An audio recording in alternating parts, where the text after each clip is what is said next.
Quiero que demos un aplauso fuerte a los que están esta mañana y nos están sintonizando por las redes sociales. Yo quiero invitarle a que me pueda acompañar conmigo a poder hablar de un tema muy especial. ¿Sabe? Nuestra vida existe no por casualidad. Si alguna vez a usted le pasó por la mente de pensar y decir, es que yo existo seguramente por error, seguramente Dios estaba tan ocupado en otras cosas o en otra galaxia y de repente no se dio cuenta ni cuando yo me escapé y yo seguramente vine a nacer en el lugar donde nací, con los papás que tengo, en el país donde estoy, en la situación donde estoy y seguramente eso es lo que Dios ni siquiera se acuerda de mí. Pero sabe que la Biblia nos enseña que nosotros nacimos con un propósito. Todos nosotros tenemos una razón para vivir. Tanto así que podríamos mencionar que nadie sobre esta tierra se escapa de vivir en un propósito que Dios estableció. Sea que vivamos muchos años, sea que vivamos pocos años, sea que tal vez alguien pueda vivir un año o que tal vez un bebé nunca pudo haber nacido, sino que solamente estar en el vientre de su mamá. Cualquier razón que exista, Dios tiene un propósito. Y alguien podría pensar y tal vez decir, entonces Dios es malo, porque entonces, ¿por qué permite esto y lo otro? ¿Sabe? La Biblia dice que así como son más altos los cielos, así son sus pensamientos y nosotros no podemos comprenderlos. Lo que sí le puedo garantizar y lo que sí le puedo decir es que Dios es perfecto en lo que Él hace y Dios nunca se equivoca. Amén. Puede decir al que está a la par, Dios nunca se equivoca. Y entonces, partiendo de eso, nosotros debemos de vivir con un propósito. No vivir con un propósito, la Biblia dice que el que no tiene una visión o no tiene un propósito para su vida, es como el barco que está en el mar y que es llevado por los vientos de un lado hacia otro. Viene un viento, se lo lleva hacia el norte, viene otro viento, se lo lleva hacia el sur, después va otra vez para el oeste, para el este, y así está el barco y nunca tiene un propósito, nunca sabe a dónde va. Entonces, nosotros tenemos un propósito en nuestras vidas. Y número uno de nuestros propósitos es que nosotros fuimos enviados a esta tierra para poder heredar bendición. No fuimos enviados para menos, fuimos enviados para poder cumplir aquello para lo cual nosotros fuimos llamados. Nosotros muchas veces decimos, es que yo acepté a Jesús en mi corazón. Y sabe que más que eso, fue Él quien nos aceptó, Fue Él quien nos salió a buscar, quien nos encontró. Y un día que nos encontró, como el pastor encontró la oveja, dice que tomó la oveja, la cargó en sus hombros y vendó sus heridas, la curó y se la llevó cargadita de regreso donde estaban las 99. Y lo que nos da a entender es que Dios no quiere que nadie se pierda. Dios no quiere que nadie perezca, sino que el propósito de Dios es que todos nosotros volvamos al Padre de donde salimos nosotros. ¿Por qué le digo volvamos? Porque el salmista David dice, y a la casa de mi Padre yo volveré y estaré ahí por muchos y por largos días. Entonces, esa es la razón por la que nosotros vivimos. Ahora, en toda nuestra vida tenemos que saber para qué fuimos creados. Así como si le podríamos preguntar, por ejemplo, a cualquier utensilio que usted conoce, que usted podría encontrarle, preguntarle a la silla, ¿para qué fuiste creada? La silla no le va a decir, mire, yo fui creada para que me usen como batería, sino que la silla va a decir, yo fui creada para que alguien coloque ahí sus partes blandas y se sienta cómodo y sabe que pueda descansar. Entonces, esa es la razón por la que lo que existen todas las cosas. ¿Sabe? Alguien dijo en una ocasión que si nosotros le preguntamos al creador de algo, ¿para qué hizo algo? El creador nos puede dar con lujo de detalle para qué hizo algo. Si yo le pregunto a los creadores de los primeros automóviles, si yo le pregunto al creador de cualquier cosa que me pueda decir para qué creó algo, él me va a decir para qué lo creó. Entonces, ¿quién es nuestro hacedor? Es Dios. Amén.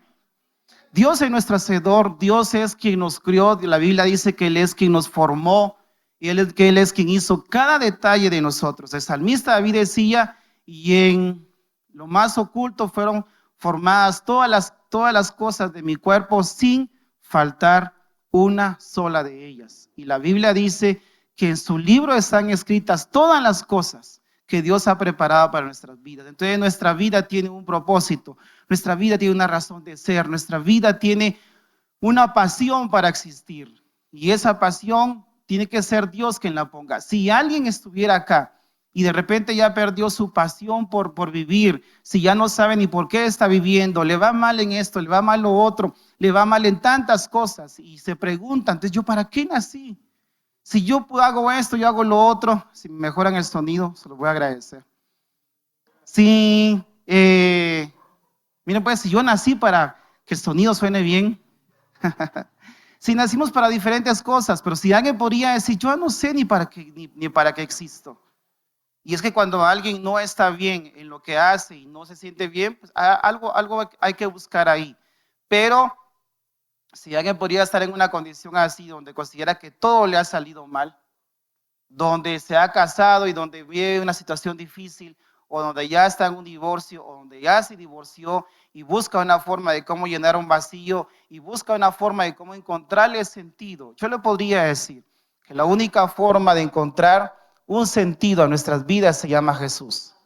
El hecho de que nosotros le entreguemos por completo nuestra vida a Él y que sea Él quien gobierne nuestras vidas. ¿Sabe cómo es que Jesús entra a nuestras vidas? Es como ese barco que yo le estoy diciendo. Pero si ese barco tiene un timón, y hasta ahorita yo he sido el único que he tomado el timón de mi embarcación y no tengo ni a dónde ir, solo veo el gran océano y yo no sé ni a dónde ir. Pero cuando yo recibo a Jesús y le digo, yo te hago el centro de mi vida, yo le estoy diciendo, mejor me quito yo del timón y mejor toma tú el timón.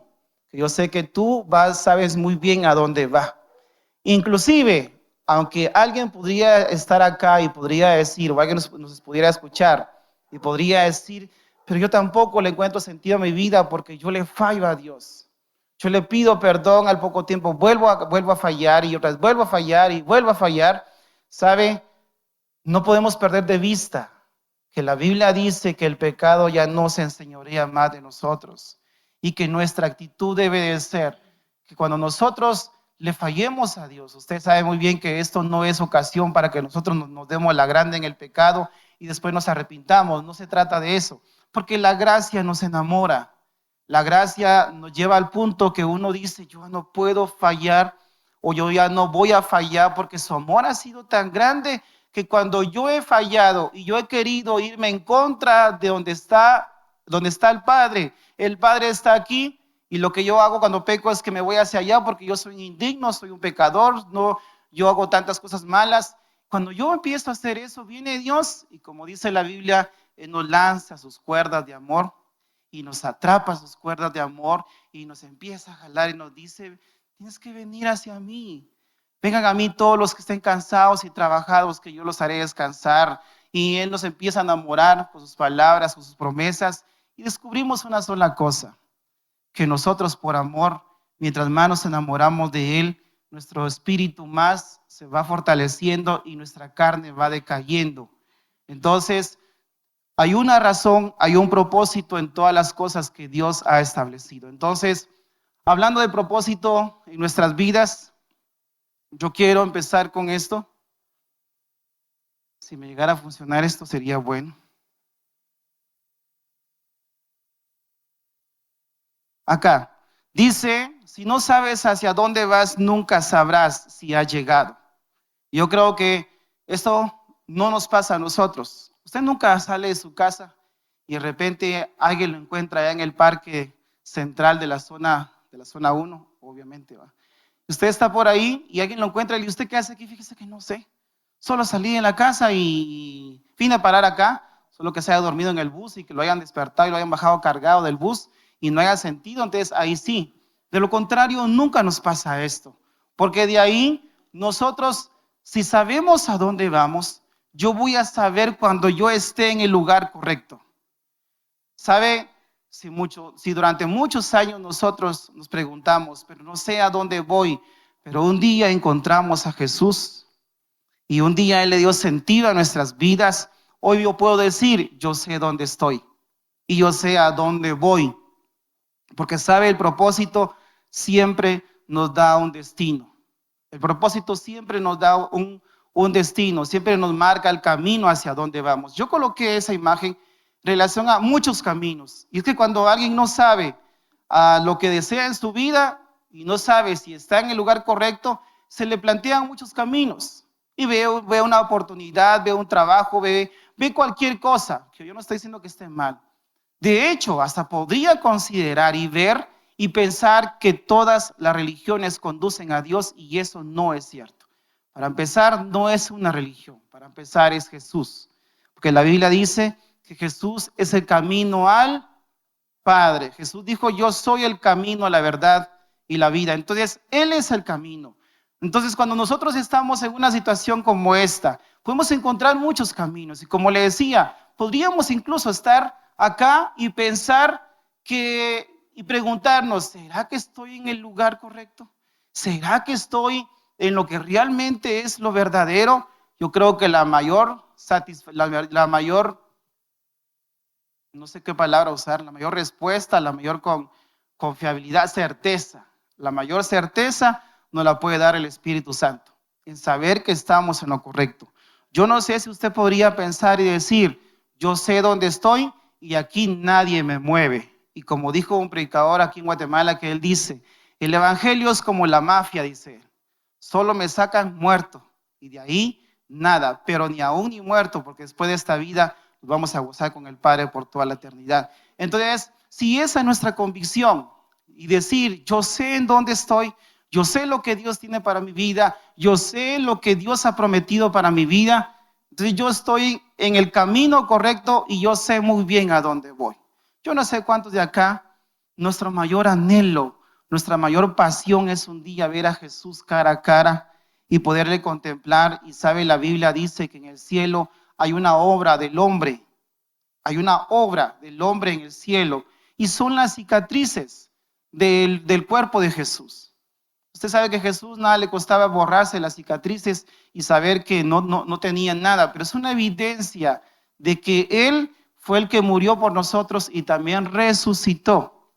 Entonces, el verle, el contemplarle, yo creo que es nuestro mayor fin, y sobre todo ver un día al Padre. ¿Alguna vez usted se ha imaginado, no que lo haya soñado, que usted se ha imaginado en decir, ¿cómo va a ser el día cuando yo me llegue al Padre? Cuando yo vea al Padre cara a cara y Él me esté esperando con una gran sonrisa y me diga, siervo fiel, sobre poco fuiste fiel, sobre mucho te pondré. Y dice que va a decir, entra al gozo de tu Señor.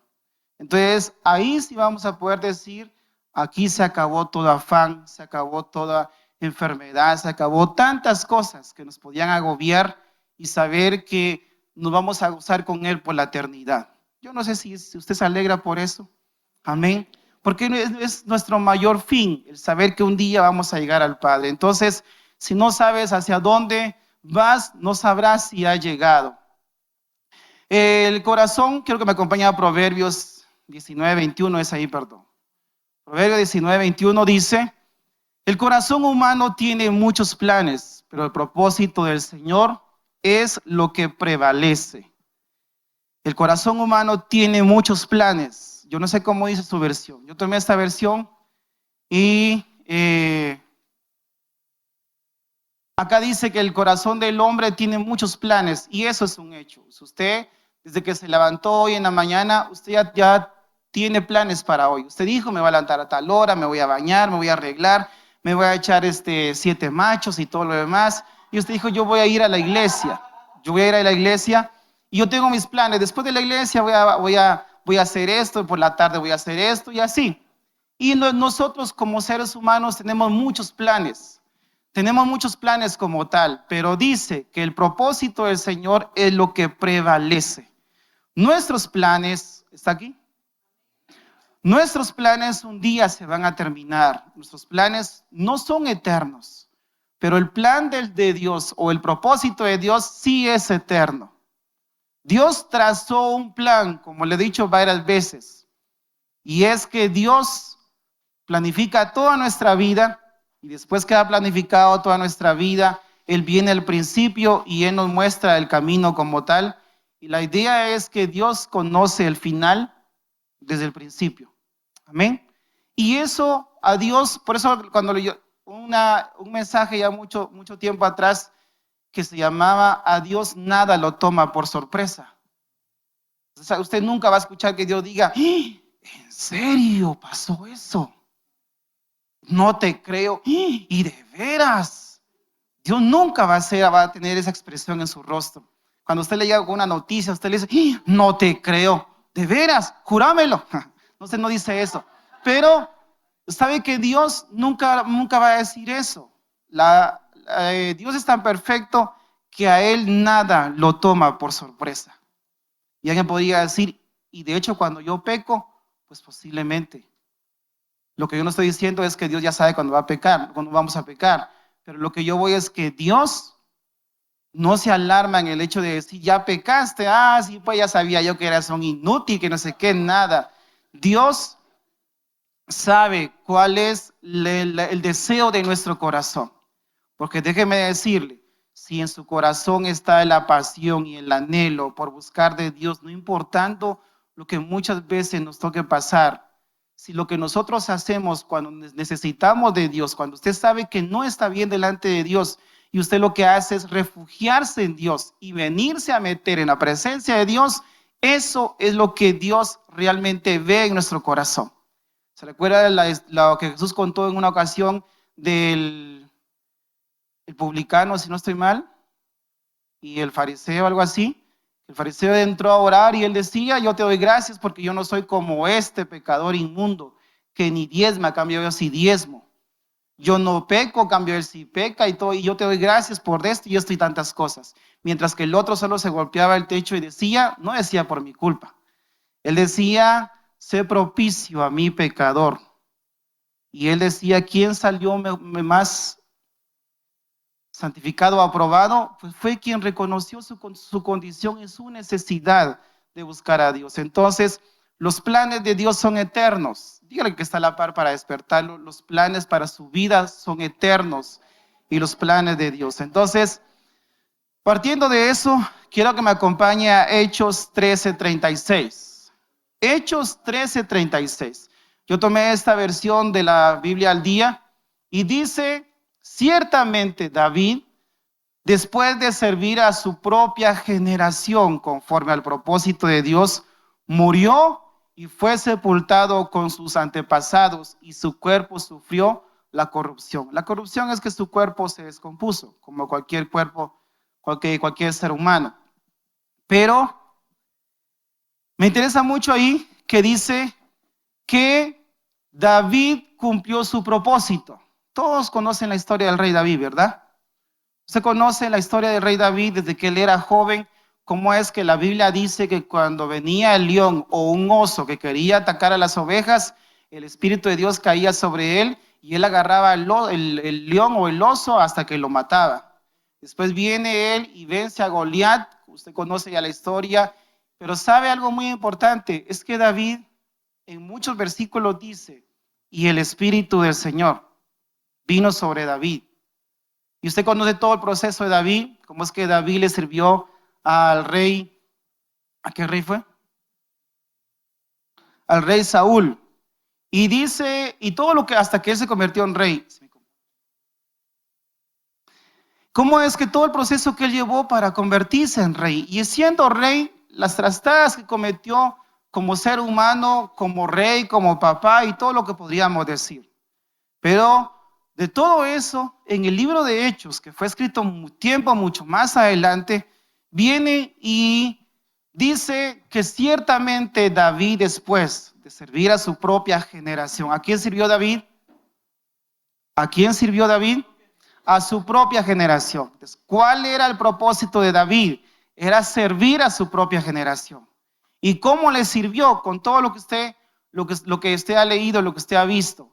Y dice conforme al propósito de Dios. Entonces, David, así como muchos en la Biblia, vivieron conforme al propósito de Dios. Si hablamos de Abraham, uno de sus propósitos fue convertirse en el padre de la fe. ¿Y por qué? Porque él fue uno de los que decidió creerle a Dios a pesar de tantas cosas. Usted ha visto, yo me he preguntado, si tuviéramos a un Abraham hoy en día y estuviéramos en la posición de Abraham, donde no se escuchaba mucho de Dios, donde no había iglesias donde congregarse, donde no había una Biblia, así como vivía Abraham, Y de repente escuchar que viene Dios y le habla y le dice, sale de tu tierra y tu parentela a una tierra que yo te voy a dar.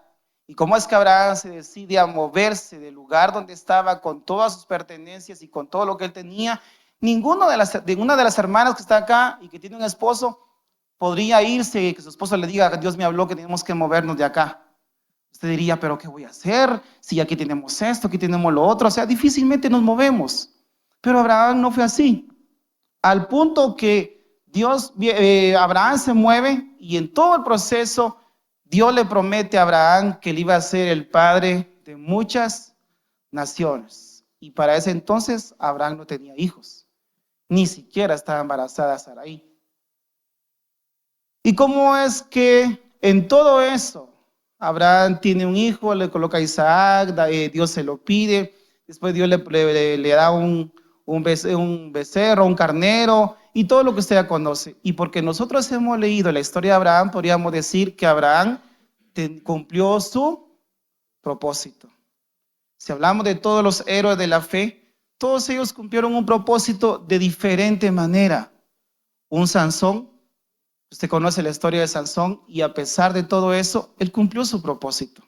Sansón dice que gobernó 20 años a Israel, y después cuando él muere, él mató mucho más egipcios. Ahí está bien, gracias. Él mató mucho más egipcios, ¿verdad? Usted no me dice nada, mire.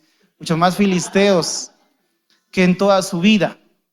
Entonces, y todos cumplieron un propósito, pero en el caso de David dice que él sirvió a sus generaciones. Y miren, hermanos, hablando de generaciones, yo quisiera mencionar esto. Yo creo que usted lo ha escuchado varias veces. Nosotros estamos en un tiempo con un propósito por una razón. Si nosotros evaluamos nuestra vida hacia atrás en relación a las generaciones, yo estoy seguro que a nosotros nos toca romper con muchas cosas que se vienen arrastrando en nuestras generaciones y que Dios nos escogió a nosotros para poder romper con cualquier maldición. Y tenga por seguro que así como David dice que él le sirvió a Dios conforme a su propósito y le sirvió a sus generaciones, usted no ve de David para atrás a otro salmista o a otro líder que se le haya levantado como David. Pero David tenía ese propósito como tal. Yo le pregunto hoy, ¿cuál es su propósito? ¿Cuál es nuestro propósito hoy en día? Si el de David fue servir a sus generaciones y transformar muchas cosas, aunque usted conoce todo lo demás, y de hecho que de David viene la descendencia de Jesús como tal, pero dice ahí que él murió, o sea, que él que cumplió el propósito de Dios y murió y fue sepultado, y su cuerpo vio corrupción. Entonces, saliendo de eso, es una declaración que señala la dirección de su vida. El propósito es una declaración que señala la dirección de su vida. ¿Qué entendemos por declaración? Usted no puede decir en que yo lo mire pensando. Usted y yo estamos hablando y usted se queda pensando. Y yo le digo, ¿usted qué está haciendo? Estoy declarando. Estoy declarando. La declaración conlleva el hecho de hablar algo, de poder confesarlo, de poder decirlo. Y miren, hermanos, hablar de un propósito para nuestras vidas, aunque no lo tengamos y no lo veamos, es parte de la fe. ¿Sabe? El propósito nos da una dirección y nos da una razón para vivir, pero también el propósito es acompañado de lo que se llama fe. Si hablamos de Abraham otra vez, Abraham sabía cuál era su propósito y él lo hablaba. Aunque él no lo podía ver, él lo hablaba. Y él decía, yo me voy a convertir en padre de muchas naciones. Aunque él no mirara ni siquiera un pañal en su casa, él decía, yo sé que voy a tener una gran descendencia. Aunque él no miraba que Sarai tenía antojos, él decía, yo voy a tener una gran descendencia. Entonces, él confesaba, él declaraba el propósito como tal. Y esa declaración es la señal de dirección. Cuando usted se sube a un bus o usted contrata o llama a un Uber, usted de una vez marca ahí a dónde quiere ir. Y eso a dónde quiere ir se llama dirección. Cuando usted se sube y usted escucha que el ayudante dice cualquier cosa, usted se baja porque dice, esta es la dirección donde yo voy, o cualquier medio de transporte. Entonces, nos señala una dirección. Declarar el propósito nos señala una dirección como tal. Entonces, en Proverbios 4:26, en la Biblia Dios habla hoy. No sé qué Biblias tendrá usted por ahí, si la puede usar. Yo sé que usted la quiere usar porque la apasiona ver si dice, cómo dice su versión, ¿verdad? En el Proverbios 4:26 dice, fíjate bien en dónde pone los pies y siempre pisarás terreno firme. Hay dos cosas acá muy importantes. Yo coloqué ahí camino firme. ¿Qué es un camino firme para nosotros? Un camino firme es un lugar donde yo sé que es estable, donde yo sé que no se va a mover, donde yo sé que aunque me pare, aunque brinque, aunque haga todo lo que yo haga, el camino no se va a tambalear. Nuestro camino firme o el lugar firme donde estamos nosotros se llama Jesús. La Biblia dice que Él es la roca inconmovible. Él es la roca donde nosotros estamos plantados y nada ni nadie nos va a mover. ¿Conoce usted la parábola del hombre sabio, el hombre necio? El hombre necio construyó su casa en la arena. Vinieron los ríos y todo lo que la Biblia dice, los grandes vientos y todo, y la casa se derrumbó. Pero vino alguien que aunque le costó un poco más, porque déjeme decirle, poder edificar en una roca no debe ser fácil. Saber que hay que romper, saber que lleva mucho más tiempo y todo lo que podríamos hacer. Lo que sí es seguro es que aunque vengan vientos, aunque vengan tempestades y todo lo que pudiera venir, la casa nunca se va a caer. Entonces, ¿cuál es o qué es lo que nosotros deberíamos de considerar según ese versículo? Dice, fíjate bien en dónde pone los pies. Lo que está diciendo es, tienes que observar y estar consciente en dónde estás parado.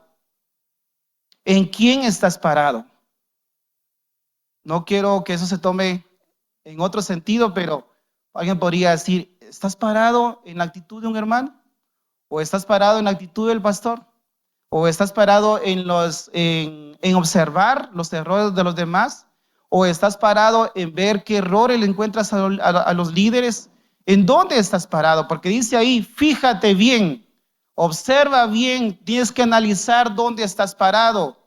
Porque si estamos parados en un lugar que es firme, nuestro camino va a ser firme. Y miren, hermanos, nosotros no podemos poner nuestra mirada y nuestra confianza en un hombre como tal. Déjeme decirle que si alguien está pensando y decir, yo voy a ir a esa iglesia porque dicen que el pastor visita, y vengo de una iglesia donde el pastor ni siquiera sabía cómo me llamaba. Entonces, como él dice que sí visita, yo voy a ir. ¿Y qué pasará el día que no se visite? ¿Qué pasará el día que de repente a veces alguien ande tan corrido que ni siquiera te salude ni nada? Entonces, ¿dónde estamos parados? Y es que miren, una persona con un propósito firme sabe a dónde va, sabe lo que quiere y difícilmente cualquier cosa, por muy mínima que sea, lo va a mover de ese propósito. Si usted prepara todo y usted dice, yo me voy a ir a las Capuchinas, aquí en la Antigua, yo voy a preparar todo y ya tengo todo listo, usted sabe, tiene una dirección, usted sabe que va a ir a ese lugar y nada ni nadie lo va a hacer cambiar de opinión. Cuando usted tiene un propósito y tiene una dirección, usted sabe a dónde va y sabe dónde está puesto, dónde tiene puestos los pies, no los pieses, los pies, y usted sabe que no lo va a mover nada ni nadie. Mire, hermanos, cuando nos llegue la duda, cuando nos llegue la prueba, cuando nos lleguen situaciones donde uno se pone a pensar y dice, ¿y será que vale la pena seguir a Dios? ¿Y será que vale la pena el congregarme? O más que preguntarnos, decir, hoy hay servicio, pero no me nace el ir a la iglesia. O no tengo el deseo de hacerlo. O no tengo la pasión para ir. O voy a ir, como pudiera decir alguien, yo sé que no lo dice así, voy a ir al culto de jóvenes, pues hermano, todo no se enoja si no voy. O voy a ir a la iglesia porque si no, Pero no se trata de eso, porque si esa es nuestra forma de pensar, déjeme decirle que está plantado sobre la arena y está edificando sobre la arena. Porque si estamos edificados en Cristo, es una piedra inconmovible, es una piedra inamovible, no se mueve. Entonces, hay 5 mayores preguntas en la vida en relación a un propósito. Y la número 1 es, ¿cuál será el centro de mi vida? ¿Cuál será el centro de mi vida? Quiero que usted se pregunte esto. Y no porque usted cante, el centro de todo es Jesús. No porque cantemos eso. Quiero que nos hagamos una evaluación. ¿Cuál es el centro de nuestras vidas? ¿Qué ocupa el primer lugar en mi vida? Para los que estamos en finanzas, se recuerdan que hay un orden que dice, primero, en primer lugar está Dios. En segundo lugar está la familia. Y en tercer lugar podría estar el trabajo como tal. Pero en este caso, primero está Dios. ¿Por qué primero está Dios? Y hay unas preguntas acá. Esta es la pregunta sobre la adoración. ¿Para quién va a vivir? ¿Qué va a poner en el centro de su vida? ¿Para quién vamos a vivir? Y es que yo no le estoy diciendo con esta pregunta a que usted debe de congregarse todos los días como tal y que descuide su casa, que descuidemos a la familia, sino estoy en la pregunta de saber quién es el centro de mi vida, a quién corro yo, a quién sigo yo, a quién tengo yo en mi mirada hacia adelante, en el cual yo voy a decir, yo sigo a Jesús y Él es el centro de mi vida, porque todas las decisiones que yo puedo tomar se las puedo consultar a Él, o lo que yo puedo hacer, yo sé que va enfocado a Él. Miren, hermanos, cuando alguien sabe muy bien quién es el centro de su vida, sabe que cuando le toca testificar de Jesús, lo puede hacer bien. Entonces, esto va más enfocado a la adoración como tal. Si yo le pregunto a usted, ¿qué es adoración?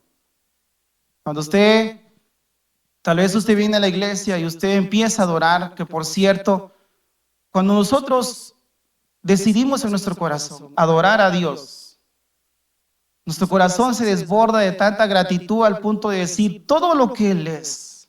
Usted sabe que en el tiempo de la alabanza, nosotros podemos decir todo lo que Él hace. ¿Está aquí? Todo lo que Él hace. Y yo puedo cantar todo lo que Dios puede hacer. Abrió el mar y usted puede cantar, ahogó los carros del faraón, usted puede cantar, los muros caerán, todo lo que usted puede cantar. Y todo lo que Dios hace. Pero la adoración es un tiempo donde nosotros le decimos a Dios todo lo que Él es. Si usted alguna vez se pegó una buena enamorada, y usted escribía carta donde decía un montón de cosas y decía, es que tus ojos son como 2 lumbreros. No, usted no decía eso, ¿verdad? Usted decía otros poemas. Pero la adoración a Dios es poder decirle todo lo que Él es. ¿Está aquí? Cuando yo vengo y yo decido, y es que miren hermanos, si bien es cierto, no es una obligación cerrar nuestros ojos para poder orar, pero es una forma de no distraernos. Pero cuán importante es que yo pueda adorar a Dios. Yo bien podría estar adorando a Dios y estar con mis manos levantadas tal vez y estar adorando y de repente, ¿y será que dejé apagar la estufa? ¿Y será que esto, lo otro? El día de mañana me toca hacer esto, lo otro. Y pues sí, Señor, tú eres santo, tú eres digno. Podríamos caer en eso por todos los afanes, pero sabe, adorar a Dios implica el hecho de enamorarme de Él y decir todo lo que Él es. Él es santo, Él es digno. Si dice la Biblia que los 24 ancianos doblan sus rodillas y arrojan sus coronas a sus pies y solo dicen, santo, santo, santo, santo, santo. Él tiene millares de ángeles. Él tiene millares y millares de ángeles que le dicen santo, que le dicen aleluya, que le dicen digno. Y Él tiene una adoración las 24 horas del día. Él tiene una adoración como Dios que Él es. Pero Él quiere escuchar nuestra adoración. ¿Cómo yo puedo adorarle? Y es que también la adoración no se basa solamente en lo que yo puedo hacer acá en la iglesia. La oración se basa en todo lo que yo hago en la vida cotidiana como tal. ¿Cuál es mi forma de vida? ¿Cuál es mi forma de hablar? ¿Cuál es mi forma de comportarme como tal? Esa es la oración como tal. Entonces, el otro es qué va a poner en el centro de su vida. Ahora, puede tomar en el centro de su vida, su carrera, su familia, un deporte, un pasatiempo, el dinero, la diversión o muchas otras actividades. Podemos poner cualquier otra actividad. El asunto es que yo puedo decir, buscar a Dios. Yo pienso que tal vez no. Dios sabe que yo lo respeto, que yo lo adoro y todo, pero no, hoy tengo compromiso en un lado. El siguiente día, no, yo tengo compromiso. No, yo tengo compromiso. Y pareciera que Dios pasó a ser segundo lugar o tal vez tercer lugar. Y vuelvo al ejemplo otra vez. Cuando usted tuvo un tiempo, o si todavía está, así bien enamorado, ¿quién era el primer lugar en ese entonces? No hallaba las horas que llegara la hora que usted iba a ver, la iba a ver o lo iba a ver. Si le dieron permiso solo los días domingos, usted no hallaba las horas de que llegara el día domingo. Si usted, yo no sé, si usted programó algo así muy romántico para el amor y usted anhelaba y decía, es que no hay las horas que llegue y cómo lo voy a encontrar y cómo lo voy a encontrar y que ni tantas cosas. ¿Sabe? Eso es estar pensando en algo y decir que es el primer lugar. Con Dios, ¿cómo sería que Dios sea el primer lugar en nuestras vidas? Con Dios podría ser, vamos a orar, excelente, hermano, mire, y vamos a adorarle y todo el asunto. Voy a hacer algo para Dios en mi trabajo, lo que sea, yo lo estoy adorando en mi trabajo, en lo que yo hago como tal. Entonces, el centro de Dios, podríamos tomar cualquier otra cosa. Y como le decía, el problema es que todo eso venga a ocupar el lugar de Dios como tal. Todas estas cosas buenas, pero no deben, todas estas cosas son buenas, pero no deben de estar en el centro de su vida. Ninguna de estas cosas será lo suficientemente fuerte como para mantenerlo intacto cuando su vida comience a derrumbarse. Usted necesita un centro inconmovible. En el día de la escasez, un pasatiempo me va a poder ayudar. En el día de la escasez o en el día de la enfermedad, ¿el dinero me podrá ayudar? Tal vez, en parte. En el momento de una discusión en familia, en el momento de cualquier situación difícil, ¿todo lo que vimos anteriormente me podrá ayudar? No. Pero lo único que sí nos va a ayudar se llama Jesús. Y Él como tal prometió ayudarnos en todas las cosas. Por eso me gustó mucho esta frase que dice, usted necesita un centro inconmovible, algo que no se mueve, algo como se imagina usted la casa edificada sobre la roca y que vienen vientos, pero aquellos vientos que azotan de una forma muy fuerte y aquello que pareciera que se va a derrumbar todo y la casa intacta. La casa queda firme. ¿Y sabe cómo nosotros podemos ver que en el centro sea inconmovible? Escuchando lo que dice la Biblia. Si nosotros no tenemos una razón para vivir y no la hemos encontrado, existe un manual que se llama Biblia y en la Biblia ahí dice todo lo que Dios tiene para mi vida. Ahí dice lo que Dios ha preparado, lo que Dios tiene para mi vida, lo que Dios quiere darme hoy, lo que Dios me va a dar más adelante. Ahí dice todas las cosas. Y eso sí es un centro inamovible. Es algo que no se va a derrumbar, es algo que nunca va a derribar. La Biblia dice, todos los que en Él confiaron, ninguno fue avergonzado. Y mire que ninguno es ninguno. Y alguien podría pensar, y entonces yo tal vez soy el primero. Yo le he pedido a Dios y mire que no pasa esto. Yo he rogado por esto y no pasa esto. No se nos olvide que Dios es soberano. Y no se nos olvide, todas las cosas ayudan a bien para los que aman a Dios o aman a Jesús. Y hay dos cosas. Ninguno ha sido avergonzado y ninguno es ninguno. Y el otro es todas las cosas ayudan para bien y todo es todo, aunque no pudiéramos entenderlo. Por eso cuando usted canta y dice, yo sé que tienes el control, tú nunca pierdes el control. ¿Sabe qué es Dios tener el control? Es como lo que yo estoy haciendo ahorita. Yo quiero cambiar, cambio. Yo quiero irme para adelante, voy para adelante. Yo no quiero hacer nada, no hace nada a la pantalla. Y aunque yo lo piense, no hace nada a la pantalla. Pero yo tengo el control en mis manos. ¿Se imagina usted a Dios? No teniendo un control Sony, que usted diga aquí marca Sony, sino el hecho que Dios tiene el control. Y aunque no lo podamos ver y entender ahorita y decir, es que me está pasando esto, me está pasando lo otro. Hoy, por ejemplo, alguien podría pensar y decir, yo estoy acá o estoy escuchando en las redes sociales y yo sé que no hay nada que comer. Yo sé que no hay nada en la refri. Alguien podría decir, yo estoy acá escuchando, pero yo sé que hay cierta enfermedad en la casa.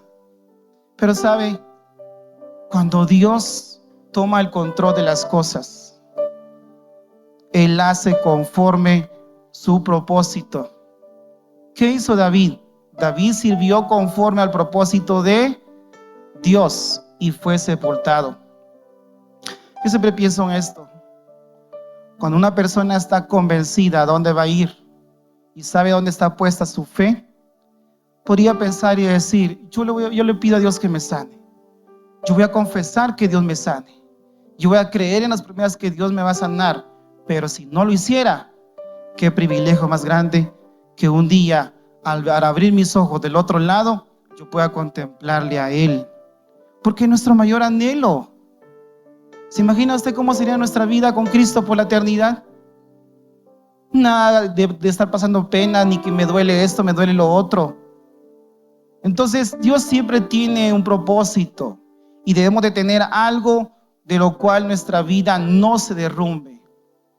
Y en Josué 24:15 usted conoce este versículo.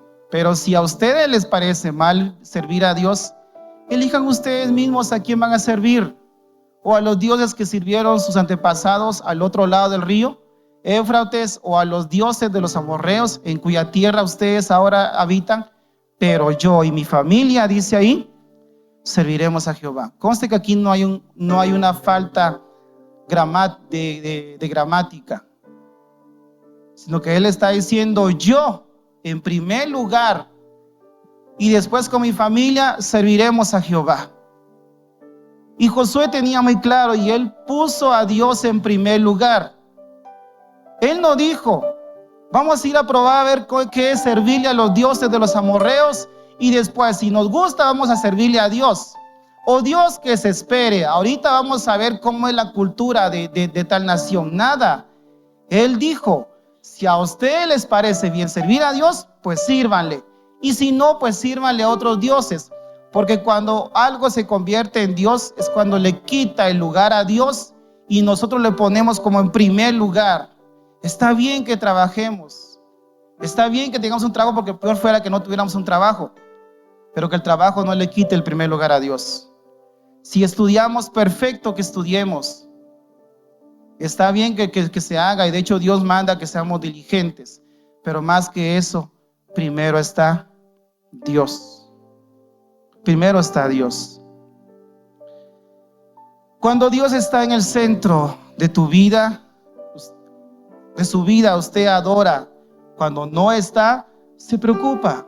La preocupación es la señal de aviso que Dios ha sido puesto a un lado. Y yo no estoy diciendo que si nos preocupamos sea pecado o que sea malo, sino el hecho, ¿a quiénes aquí alguna vez nos hemos preocupado por algo? Pero ¿saben cómo sería que eso le quite el lugar a Dios? ¿Está aquí? ¿Sabe cómo sería eso que le quite el lugar a Dios? Cuando yo tengo una preocupación por algo, yo tengo un afán y solo me centro en eso. Y solo me centro en eso. Y aunque me digan lo que me digan, yo me centro en eso. Y me pueden decir palabra de Dios y yo me centro en eso. Pero cuando yo tengo una preocupación y yo puedo decir con un propósito firme y con fe, aunque esté pasando esto, pero escrito está. Si es de escasez, escrito está, mi Dios pues suplirá todas nuestras necesidades conforme a sus riquezas en gloria. Si es por enfermedad, yo podría centrarme en la enfermedad y decir, es que esta enfermedad, y como se nos ha enseñado, es que mi enfermedad, un día me va a matar, un día me voy a morir, lo que sea, y la enfermedad. Si ya sabemos que está la enfermedad, ¿dónde está lo que Dios dice? ¿Dónde está lo que Dios dice? Y alguien podría decir, yo sé que estoy enfermo, yo sé que me duele esto, pero escrito está, por su llaga nosotros hemos sido sanados. Entonces, ya no voy a seguir acá, tal vez solo el primero. ¿Cuál será el carácter de mi vida? Es otra pregunta. Y me gustó mucho esto. Esta es la pregunta sobre el discipulado. La anterior era una pregunta sobre la adoración. ¿Se recuerda? ¿Quién es el centro de nuestras vidas? Y perdón que siga con esto. El centro de nuestras vidas, cuando es Jesús, yo contemplo lo que Él es. Yo le digo todo lo que Él es. Y entre paréntesis, siempre que en nuestro corazón esté buscar a Dios, hagámoslo de la mejor manera. David decía, yo no te daré una ofrenda que no me cueste, o yo voy a dar mi mejor adoración. Yo le pregunto, ¿Dios es digno que nosotros le adoremos? Y sabe, y no se me olvida este ejemplo, un rey que le van a decir, viene un gran ejército a destruirte y te van a matar y te van a consumir. Y él tenía su ejército y le dicen, los que vienen contra ti son mucho más poderosos, son mucho más en número y es 100% seguro que te van a destruir. Y mire lo que hace este rey. El rey viene y se pone a alabar a Dios y se pone a adorar a Dios, al punto que ellos ni siquiera metieron las manos, porque dice que sus enemigos se comenzaron a matar entre ellos. ¿Cuál es nuestra necesidad hoy? ¿Cuál es eso que nos agobia y nos llega y a veces nos hace tambalear? Puede ser un pecado, puede ser una enfermedad, una escasez, un problema, yo no sé qué sea lo que sea, pero ¿cómo cree que se resuelven las cosas? ¿Seguir remarcando lo que me está pasando y decir, pobrecito yo por eso no adoro ni levanto mis manos, porque pobrecito yo? Si supiera todo lo que estoy sufriendo, ¿de qué sirve hacer eso? En cambio, cuando yo puedo saber que hay un montón de necesidades y en todo eso yo levanto mis manos y yo puedo adorar a Dios, tenga por seguro que la atmósfera se transforma y se cambia. Entonces, en esta pregunta es en relación al discipulado. ¿Qué tipo de persona será? Dios está más interesado en lo que usted es que en lo que hace, hablando de una profesión. Recuerde, se llevará su carácter a la eternidad, pero no su carrera. Por eso le decía, qué bueno que estudiemos, y está bien, perfecto. Así que yo le digo a los jóvenes, ustedes tienen que estudiar, si tienen la oportunidad de ir a la universidad, pues vayan. Nos van a hacer falta aquel día sábado, pero vayan. Cuando ustedes ya se gradúen, entonces nos vienen ustedes a discipular. No, siempre y cuando sean con principios de la Biblia. Pero ¿sabe? Todo eso, el día que nos toque partir, ya sea porque nos vayamos en el arrebatamiento o porque entreguemos la maleta, no nos vamos a llevar nuestra carrera, pero sí nos vamos a llevar nuestro carácter como tal. Ahora, una de las partes de la visión de Pacto de Gracia es que nosotros vivamos a la plenitud del pastor, de mí, de Cristo. Porque mire, hermanos, vivir a plenitud de Cristo es lo mejor que nos puede pasar. Vivir como Él es. Y Jesús tomaba un versículo que decía, así como Jesús es, solo quiero que evalúe esto. Así como Jesús es, así somos nosotros en este mundo. ¿Se imagina usted cómo es Jesús? Es su carácter, de su forma de pensar. Entonces, el carácter es muy importante como tal. Y parte del propósito de nuestras vidas es que desarrollemos un carácter, y un carácter como el de Cristo. Un carácter al punto que la Biblia dice que Él fue llevado como oveja al matadero y Él no abrió su boca, Él no maldijo, Él no dijo nada de malo en contra de los que lo estaban crucificando, sino que al contrario, Él vino y Él pudo bendecir, al punto que Él dijo: no le tomes en cuenta este pecado. ¿Cómo sería el carácter de Cristo en nosotros? Y es que si alguien podría considerar, o podríamos considerar nosotros, en que tenemos mal carácter, pues pidámosle a Dios que nos transforme, porque Él sí tiene la capacidad de transformarnos.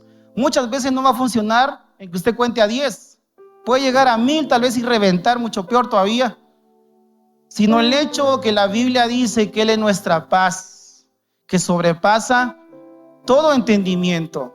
La Biblia dice que Él es el alfarero que toma el barro en sus manos y Él lo moldea como Él desea hacer. Que aunque el alfarero a veces lo agarre y lo tenga que quebrar, porque así dice el libro de Jeremías, y tenga que quebrar otra vez la vasija y la tenga que volver a hacer, pero sabe, Dios es fiel en esto que le voy a decir. Aquel que empezó la buena obra, Él es fiel hasta terminarla. Cuando hablamos de terminar, no se pone a pensar usted y decir: ¿cuál será? ¿Cómo seré yo como una obra terminada? ¿Cómo me verá Dios ya terminado? Cuando alguien viene y hace una vasija lo más elegante posible y la pone en exhibición y dice: está terminada, porque ahora está completa, tiene un buen carácter, sabe que el centro de su vida es Jesús, sabe en quién ha puesto su confianza, sobre quién están puestos sus pies, sabe que no lo va a mover nada. Entonces, Gálatas 4:19 dice: hijos míos, por quienes vuelvo a sufrir dolores de parto, hasta que Cristo sea formado en vosotros. ¿Cuál será la contribución de mi vida? Y aquí termino. Esta es la pregunta sobre el servicio. ¿Cuál será su ministerio en el cuerpo de Cristo? ¿Se ha puesto usted a preguntar eso? Por eso, miren, hermanos, si en su corazón está el servir, sirvamos con pasión.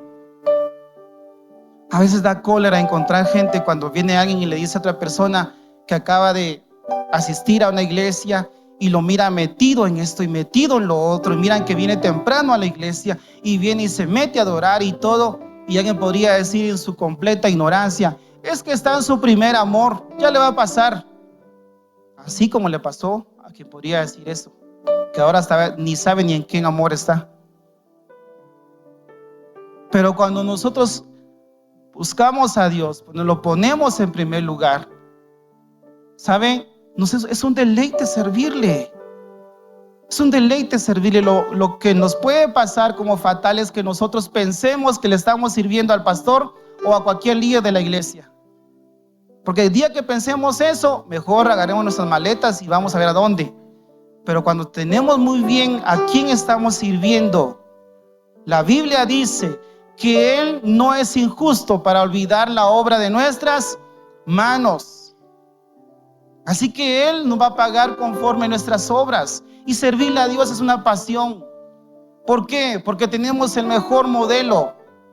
Filipenses 2:5, hablando de servicio: haya en vosotros el mismo sentir que hubo en Cristo Jesús. Algunas versiones dicen la misma actitud. ¿Y cuál es la misma actitud? Si usted sigue leyendo ahí, habla del servicio. Dígame, ¿Jesús se merecía venirnos a servir? ¿Jesús se merecía el inclinarse, agarrar un baño con agua y lavarle los pies a los discípulos, considerando que antes la gente caminaba con caites? Pero Jesús, su actitud fue de servicio. Y si Él vino a servir, ¿qué somos nosotros para no servirle?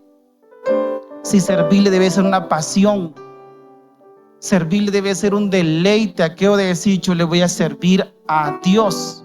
Lo que decía la hermana en la administración de las ofrendas: ¿cómo haríamos nosotros las cosas si partimos de este principio, Jesús es mi jefe, Dios es mi jefe. Y saben, más que nos estén observando si producimos o no, Dios siempre nos observa. Y Él no solo ve lo externo, Él ve la actitud con la que nosotros hacemos las cosas.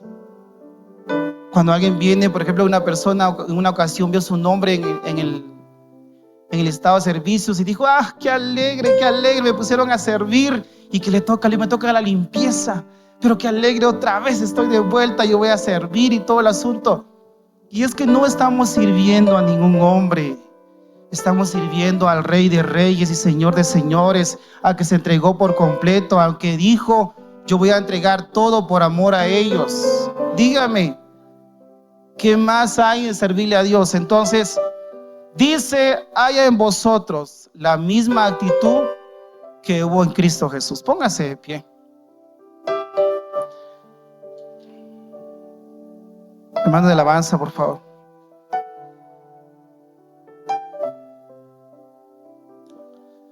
La Biblia dice que nosotros andamos por fe y no por vista. Amén. Adoramos por fe, servimos por fe. Él es el centro de nuestras vidas por fe. Nosotros nos acercamos a Él por fe. ¿Y sabe por qué razón? Porque en este pacto, el justo por la fe vivirá. Cuando usted canta y dice: no viviré por lo que veo, no viviré por lo que siento. Yo sé que conmigo estás. ¿Me está escuchando? ¿Por qué le menciono la fe? Porque el encontrar un propósito en nuestras vidas requiere fe. Dios ya trazó un propósito y nos dijo: fulano de tal o fulana de tal, este es el propósito y está escrito en la Biblia. Tienes que tener fe para seguirlo.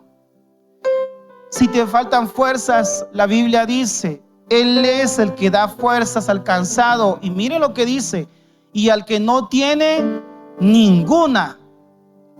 Alguien podría estar ya en sus últimas, ya creo que no tiene ni fuerzas ni para decir un amén, ni mucho menos para creer en Dios. Pero Él dice en la Biblia que Él es que nos da fuerzas.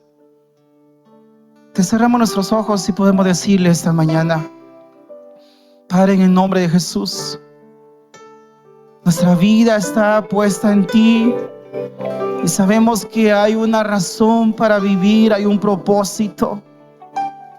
En toda esta vida, Señor, tú nos traes con cuerdas de amor. Tú nos atraes con tus cuerdas de amor para que conozcamos cuál es el propósito de nuestras vidas si lo haces por amor. Y aunque pase el tiempo, sé que tu palabra cumplirás.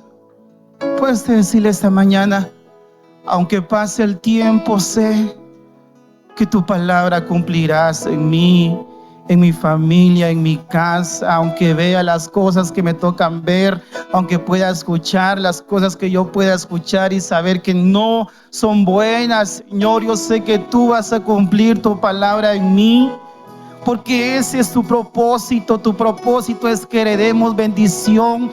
Tu propósito es que podamos heredar tantas cosas de tu mano en el nombre de Jesús. Que pase el tiempo, sé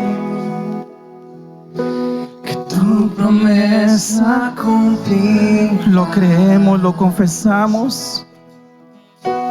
Nada en ti se pierde. Nada, nada, nada. Esa es mi seguridad. Oh, así es, y solo por amor. Tus cuerdas de amor cayeron sobre mí. Y esas cuerdas nos dan propósito. Esas cuerdas nos dan seguridad. Tus cuerdas de amor cayeron sobre mí. Ese amor nos da un propósito en nuestras vidas. Es tu amor que me sostiene. el que me levanta, el que me da paz, me da seguridad, es tu amor que me sostiene, el que me levanta, el que me da paz, me da seguridad, y de lo que vendrá, tú tienes el control, nunca pierdes el control. Yo quiero hacer una invitación esta mañana.